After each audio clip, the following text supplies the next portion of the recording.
Canada, covering Australia, New Zealand, the islands of the South Pacific, Hawaii, and the west coasts of Mexico and the United States of America. We are now transmitting on a wavelength of 31.15 meters at a frequency of 9,630 kilohertz, and on 50.25 meters at a frequency of 5,970 kilohertz. The programs of the CBC International Service originate in Montreal, province of Quebec, and are broadcast from transmitters at Sackville, New Brunswick, on Canada's Atlantic coast. Our mailing address for listeners' questions, comments, and reception reports is the CBC International Service, Post Office Box 6000, Montreal, Canada.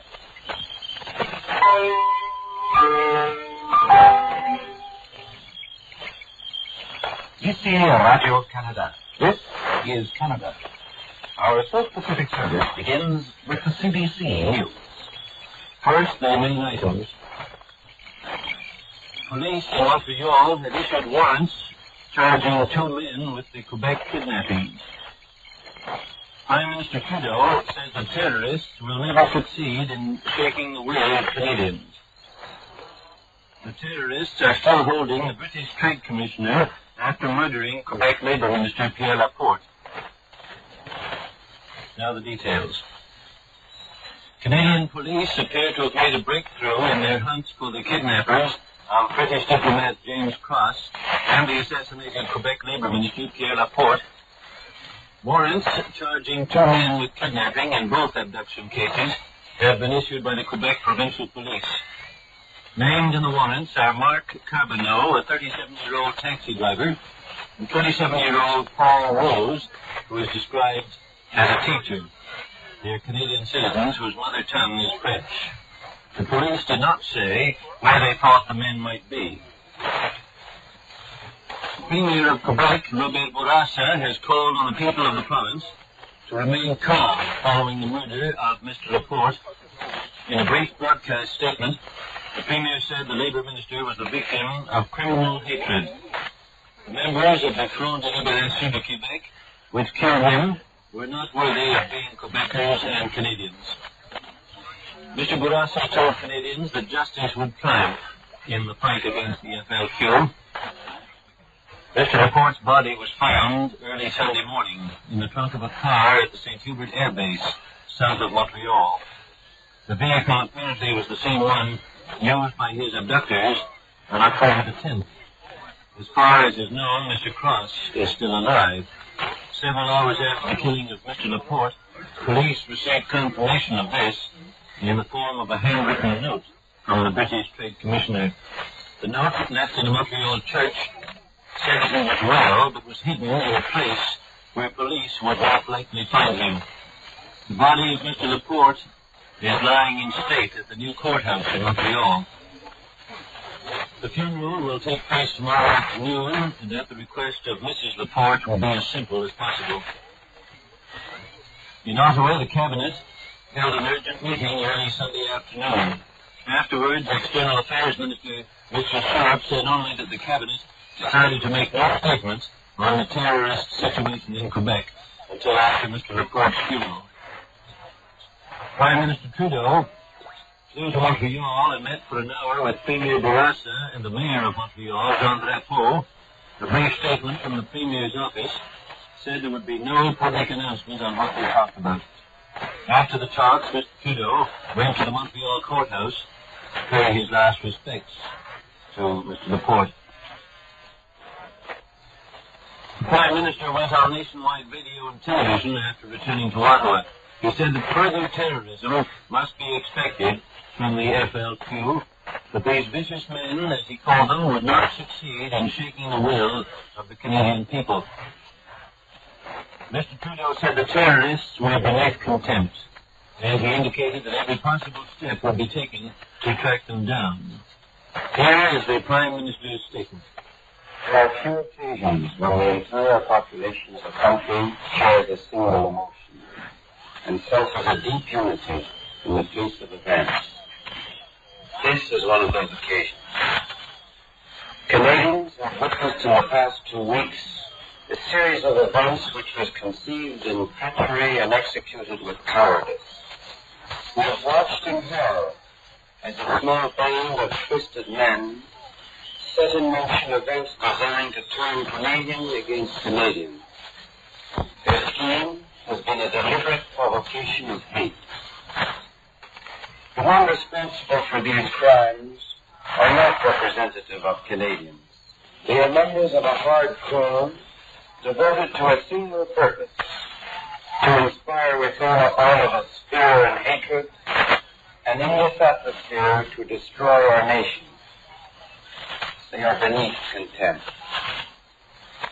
In this moment of shock and grief, I know that all Canadians are deeply conscious of the benefits that flow from a tolerant, compassionate, and free society. We recognize that if we permit hatred and violence to grow and spread, these benefits will disappear. We recognize that Pierre Laporte was a man who had devoted his life to the betterment of the people of Quebec. His adult years were dedicated to the attainment of social justice, of economic benefits, and of individual liberty for his fellow citizens.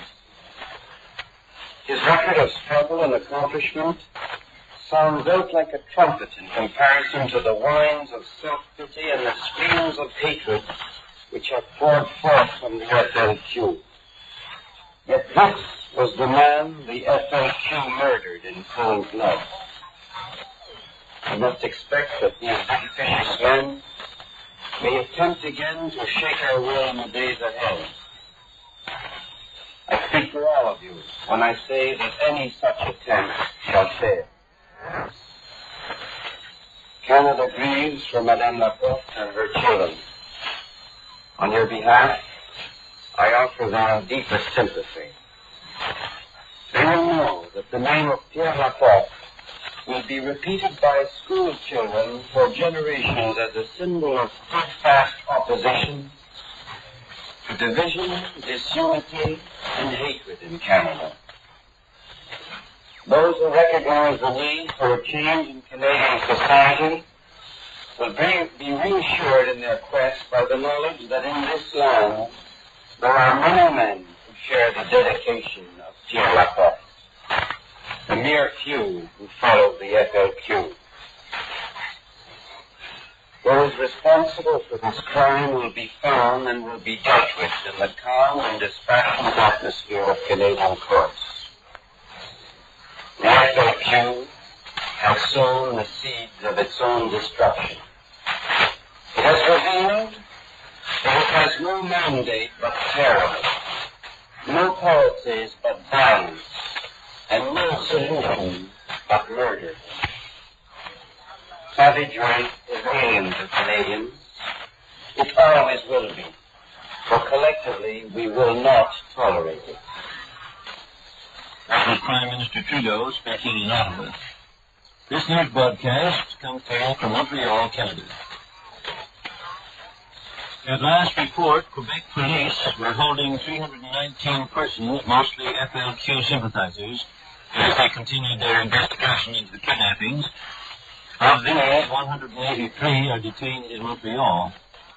The Canadian and Quebec governments have refused to give in to the main demands of the kidnappers that the authorities release 23 so-called political prisoners. There have been a series of exchanges between the government and the terrorists. A compromise was offered, the release of 5 FLQ members eligible for parole. This was rejected. In the face of a deteriorating situation, the government in Ottawa proclaimed the War Measures Act, a move never taken before in peacetime. This act, which remains in effect, gives police and other authorities extraordinary powers in their search for the murderers of Mr. Laporte and the abductors of Mr. Cross. Just before the announcement that Mr. Laporte's body had been found, Premier Bourassa offered the kidnappers safe passage to Cuba if they returned the 2 hostages unharmed. This offer still stands in the case of Mr. Cross. Police remain convinced that Mr. Laporte and Mr. Cross were kidnapped by 2 different cells of the FLQ. Members hope that the cell holding Mr. Cross may be a more moderate group than the one that carried out the murder of Mr. Laporte. For more information on the kidnappings and the letter on Sunday confirming that Mr. Cross was still alive, we go now to CBC reporter Tom Jagniski. We've had a very important communication, which is a letter from Mr. Cross to the authorities, which was found this morning, and I will now read it. I wish to reassure those who are interested that I am alive and in good health. My life is not threatened for the moment. The FLQ, which kidnapped me, has told me that I'm a political prisoner and that they would treat me as such as long as the authorities concerned refuse to liberate the political prisoners now jailed in Quebec. The only danger to my life is if police uncover the hideaway where I am being held and try to intervene. The FLQ will never give up, and I shall be the first to die. Early this morning, I learned that they were announcing my death on television. It was terrible. I wrote a letter to my wife yesterday, which was placed in the lobby of Saint Jean-Baptiste de la Salle Church at 2535 P9 Boulevard, and radio stations CKLM and CKAC were advised. But no one was sent to pick it up. Instead of this letter, they were announcing my death and that my body had been discovered. That must have been terrifying for my wife. The FLQ declares that it would be better for everyone if the government releases the political prisoners as they have asked. Authorities will never find the place where I am being held. I am a prisoner, just as a member of the FLQ is actually a prisoner. And maybe the Red Cross or the Cuban consulate could act as intermediary in the liberation of FLQ prisoners in exchange for me. All could be done without violence, and I hope that it will be accepted. I am sending a separate letter to my wife, signed J.R. Cross. Seems almost incredible that letter wasn't discovered then. Well, it's incredible, all these policemen hanging around, and I mean, they take various lines. Somehow, so many people are involved that these setups occur. Tom, we've discussed this particular point on the previous transmissions, but not on this one. Since the death of Mr. Laporte, up until today, or at least up until 2 weeks ago, the FLQ was considered by most people, and it seems evident possibly by the police themselves, that it was a group of radical students, that they were college boys. That's right. Certainly not the case, is it? No, it isn't. These people seem to be completely cut to the flesh. They seem to be organized. They seem to be very well equipped. They seem to have fantastic courage, as the revolutionaries go. When you think that the Laporte body was brought to its near St. Hubert's Air Base, which was crawling with troops in the same car which they used to kidnap Laporte, and police have been looking for this car for 1 week. And it was left at a military air base, where the helicopters have been coming in for the last week, bringing in troops. Yes. What is the general situation in Montreal? Well, the general situation changes very fast. I mean, at the moment there's a sort of a funeral atmosphere, and it's been on for some time. Then, of course, people will probably get over it, and the politicking will begin. As you know, there has been considerable controversy about whether the government should have given in to the ransom demands or not. Some people say that no, because this will open up the country to further kidnappings and violence. Other people say, and some of them are quite respectable Quebec citizens and quite influential people, say that it doesn't matter, that there's going to be violence anyway. So why sacrifice two men? That the honor of the country is at stake, and whether you sacrifice them or not, there's going to be trouble. John, do you think that this letter from Mr. Cross indicates that there has been a change in the stand of the FLQ? Very much so. For 2 weeks they had been saying that they were going to execute him if the 23 political prisoners were not released. Now, apparently, judging from Mr. Cross's letter, they do not plan to execute him if the government doesn't meet their demands. They're planning to adopt the tactics which I believe were adopted in Uruguay, where they're still they've been holding some prisoners now for about 2 months. The FLQ is rather sensitive to public opinion, and I think what has evolved in the last 2 weeks is that whereas the kidnap of Laporte was a political kidnap, strictly political kidnap, in other words, a fight between Quebecers, and a lot of people will understand that.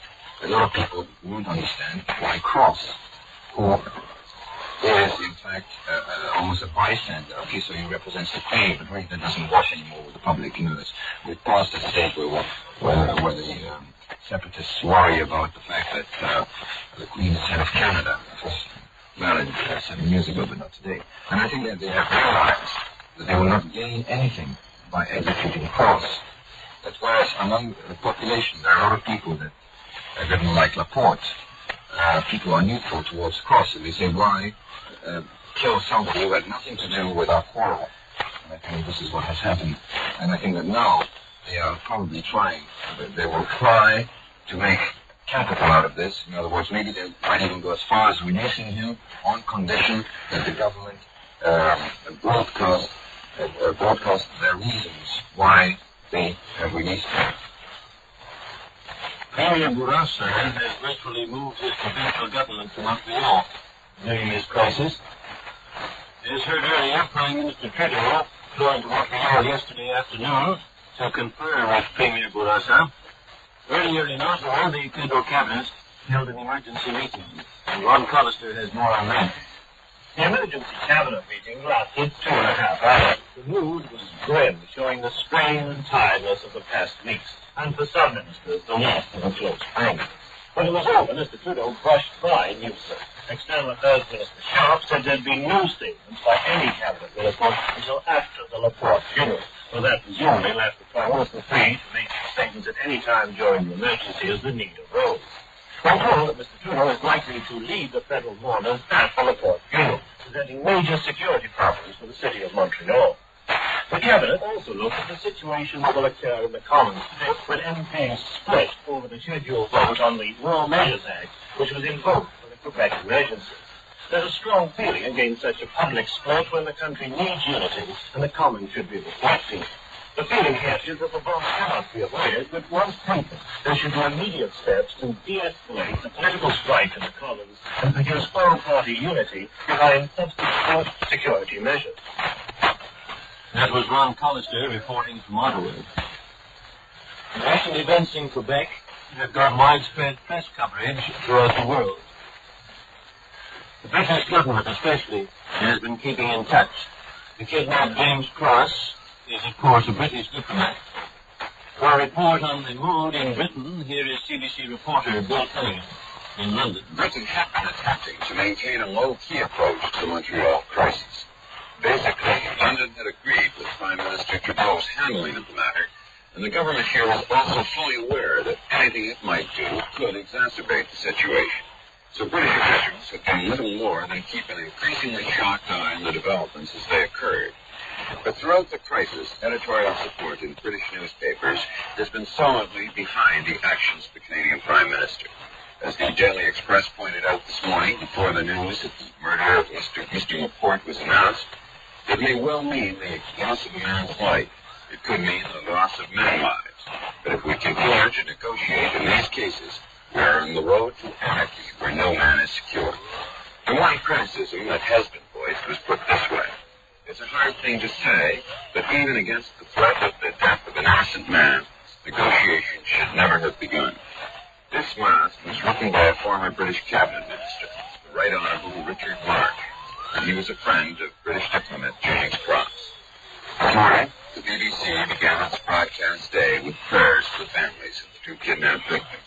But even this message reflected Britain's overriding concern for Canada as a whole, and the broadcast ended with a prayer for the people of Canada. Paul Cunningham, CBC News, London.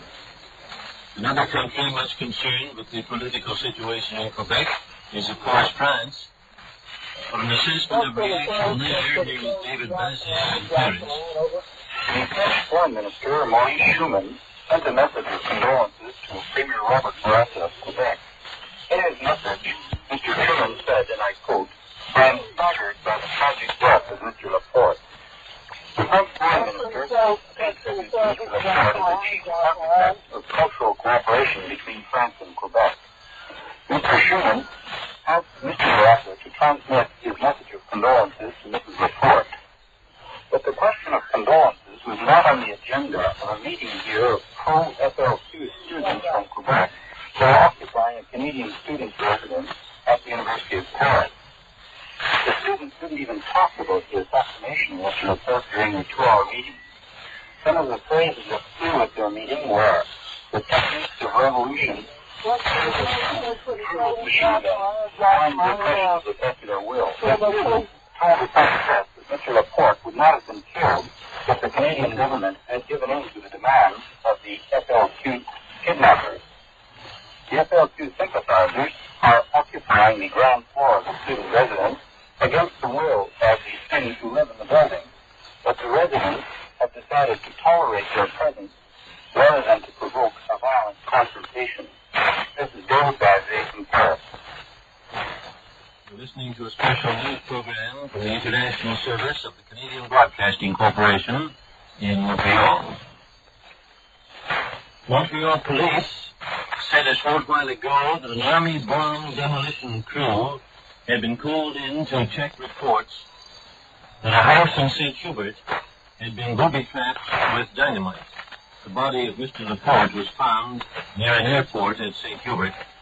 A police spokesman refused to say when or why police were called in to investigate the home. Strict security measures are being enforced at airports in Toronto and Montreal. Air Canada said the airline is searching all its passengers before they board aircraft and their hand baggage. These measures are being taken to guard against a possible threat from terrorists in view of the kidnap crisis. Canadians from coast to coast and in every walk of life are stunned or outraged by the latest developments in Quebec. In political circles, the underlying theme is that the terrorists must be stopped. The leader of the New Democratic Party, Casey Douglas, urged an intensified manhunt for the killers of Mr. Laporte. The government must use every means at its disposal. Rewards should be offered to informers. The FLQ must be tracked down as dangerous fugitives who have committed a dastardly crime. Opposition leader Robert Stanfield of the Conservatives said that Canadians must not be divided by this terrible act. The former Prime Minister, John Diefenbaker, said that the slaying was ample evidence of the desperate situation in which the FLQ finds itself. The Quebec political leader, Raymond Cowett of the Péditiste Party, took a sterner line. He charged that the terrorists were unscrupulous killers. The government claims no who the FLQ leaders were. It should put them in front of a firing squad immediately to end what he termed indescribable terrorism in his province. The premiers of other provinces were equally disturbed by developments in Quebec. Joseph Smallwood of Newfoundland said the killing of Mr. Laporte was the worst atrocity in Canadian history. In New Brunswick, Louis Robichaud called it a great national tragedy. The Premier of Ontario, John Robarts, called the killing senseless and warned that all Canadian leaders must adopt extreme vigilance. His view was shared by George Smith of Nova Scotia. Lucien Saunier, chairman of Montreal's Executive Council, said that Quebecers would be found vengeance. In the United States, the shock of Mr. Laporte's murder in Montreal was heightened by foreboding. Observers in Washington pointed out that high American government officials were in similar danger. The Justice Department has already warned it has evidence of a widespread plot to use selective assassination as a weapon of terror in the United States. Protective measures surrounding President Nixon, congressmen, and senators, among others, has been increased. Several officials said privately that the future situation in the United States could well depend upon how the Canadian government handled its crisis. Revolutionary groups in the United States, such as the Weathermen, have already started a campaign of terror, planting dynamite bombs and shooting down policemen in the streets. Political commentators point out that the FLQ has put the government in a most terrible position. The terrorists have proved that they will murder to gain their ends. They will murder James Cross, too, if their demands are not met. These demands, basically, are the release of 23 political prisoners. If the government gives in now, it will be said that it did so to save the life of James Cross, a British citizen, but refused to do so to save Pierre Laporte, the Canadian and a Quebecer.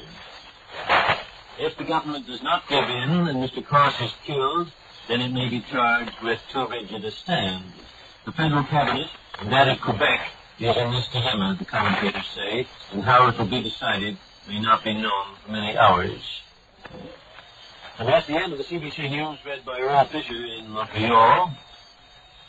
Now further news concerning the FLQ murder of the Quebec Labour Minister Pierre Laporte and the kidnapping of British diplomat James Cross, who is believed to be still alive.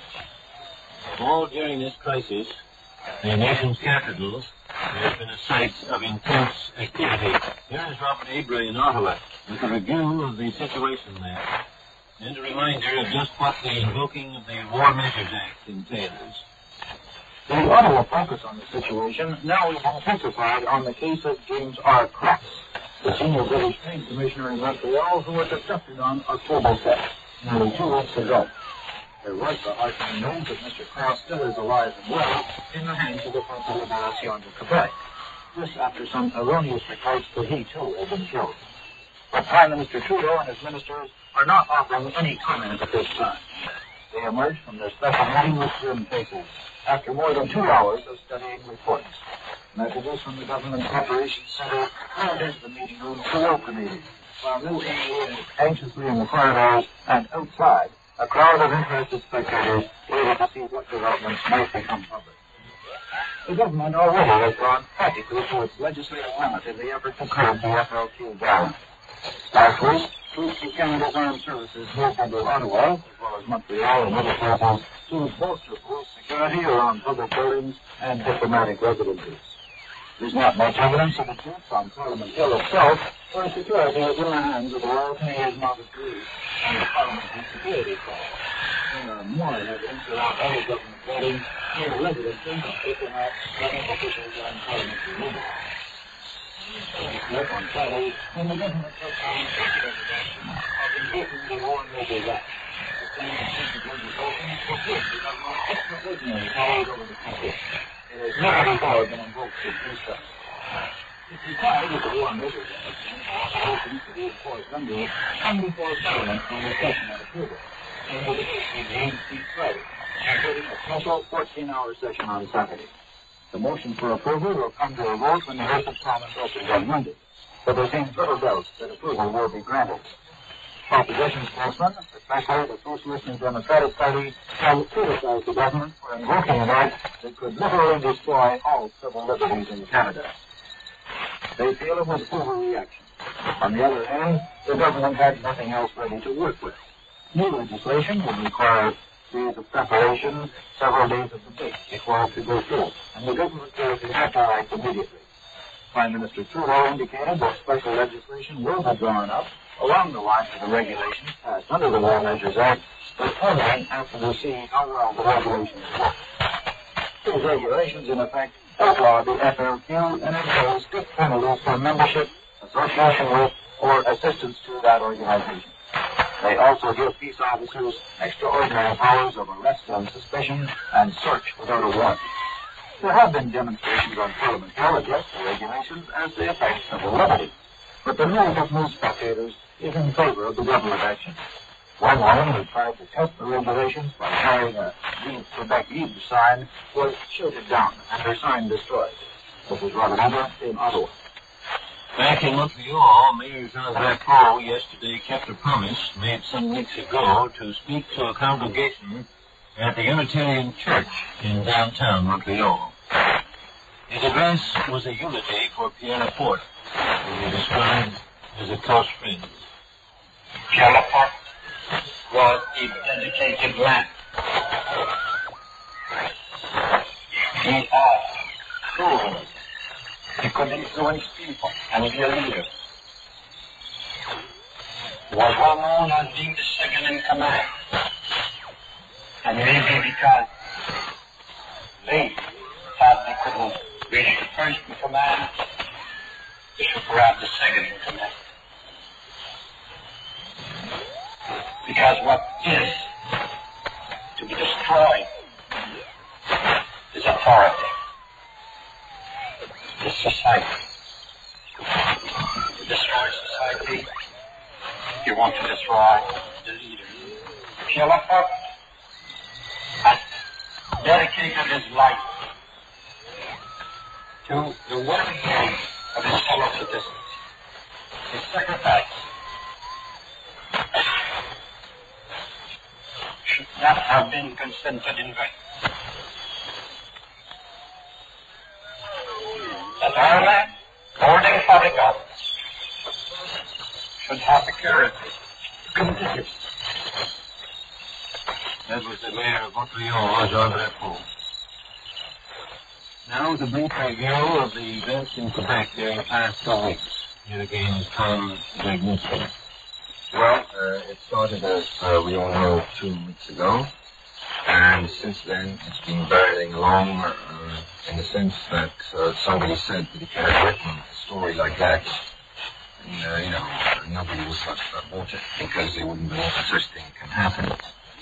First of all, you had the kidnapping, then you had the ransom demand, then you had the discussion of the ransom demand with the federal government. The federal government giving in to one point, which was the reading of the FLQ manifesto, which was read on the state radio. And finally the government deciding no, it would not release the 23 political prisoners. Bang! Half an hour later, the Quebec police is kidnapped. Now they're holding 2 people, Cross and Laporte. The cells over the public airways started a discussion on the ransom notes.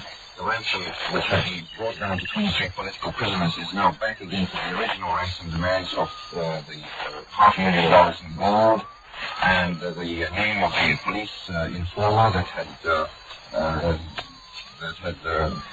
given the police the tip which arrested an FLQ cell. And then they have these. Then again, the government says more or less the same what the federal government was doing, that they have to have proof that the 2 hostages are still alive. And if they give this proof, then the government finally gives a sort of a counter offer, which in fact is a rejection of the demands, gives them a 6-hour deadline, which in these situations obviously you probably couldn't even have, answered. And then the War Emergency Act is declared and the police start swooping down. And then Laporte is killed, and we have heard that Cross is alive and that he is being held as a political prisoner. There are about 200 people arrested, including writers, journalists, and trade union leaders. anything could happen from now on. I mean, this is a continuing story. It's been going, at a high tension for 2 weeks. Tom, you keep mentioning political prisoners. I know as newsmen will do some shorthand. The point of both the protection and the federal government, of course, is to manage political prisoners. They don't use that at all. The government says they're not political prisoners, but they published the FLQ manifesto, which was a political manifesto. I understand the government's point of view that they don't want to give these people the name political. But on the other hand, history has shown us, and the French were also saying that the Wen and his cousin in Algeria were bandits until they won. Look, it's the same old story. Today's bandits are as heroes. You've been listening to a special CBC International Service news program. This is Canada, transmitting in the South Pacific Service.